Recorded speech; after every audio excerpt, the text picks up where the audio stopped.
मी शिवशंकर विश्वनाथ कोलप, राहणार महागाव, तालुका बार्शी, जिल्हा सोलापूर. इथून 31 किलोमीटर अंतरावरती गाव आहे. चलत चलत या ठिकाणी सहज म्हणून आलो आणि इथं फिट होऊन बसलो. कारण आम्ही वैष्णव भक्त आहे, तिसरी पिढी आमची. आम्ही कधीही पुण्यात देवाला किंवा माणसाला कधीही काही मागितलेलं नाही आणि कुणाला मागितलं नाही, कुणाला संकटात टाकलं नाही. की माणसाला पण आम्ही कुठली कामं सांगत नाही. नरडीला गरज असेल तरच एखाद्या माणसाची सुद्धा मदत घेतो आम्ही.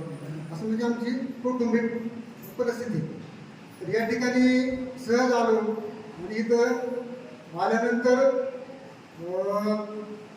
असं वातावरणामध्ये मी एकनिष्ठ झालो की मी महाराजाला एक माझा एक विचित्रच काम देऊन टाकलं. महाराजांना माझ्याकडे एक पिठाची चक्की आहे आणि ती पिठाची चक्की बार्शी तालुक्यातले नामांकित पिठे येऊन दुरुस्त करून गेले. कारखान्यामध्ये गिरणी बनवणारे कारखानदार सुद्धा घरी येऊन गेले, पण त्याला गिरणी दुरुस्त झालेली नाही. म्हणजे हे काम मी आता तसंच ठेवलं आणि महाराजांकडे काम ठेवलेलं आहे. परत महाराजांनी नारायण दिला, उपाय दिला, रोज पूजा चालू आहे, दुसरं पारायण चालू आहे. 6व्या वेळेसची माझ्या दर्शनाची वेळ आहे. आता महाराज एक दिवशी मला वाटतं माझ्या घरी पण येतील काही असं वाटायला मला. तर याच्यामध्ये मला 2 अनुभव आले या ठिकाणी. तर पहिला अनुभव इथं मी आलो, पाऊस पडत आहे, झिमझिम चालू आहे.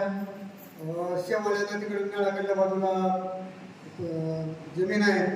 ताट प्यायला गेलो, एक हातामध्ये ताट आहे, एक हातामध्ये नारळ आहे आणि मी सगळ्याला सांगतोय पाऊस पडतोय, म्हातारी कोणाची माणसं सावकाश चला, घसाचा सावकाश चला. आणि मी ताट घेऊन त्या नळापाशी ताट प्यायला गेलो.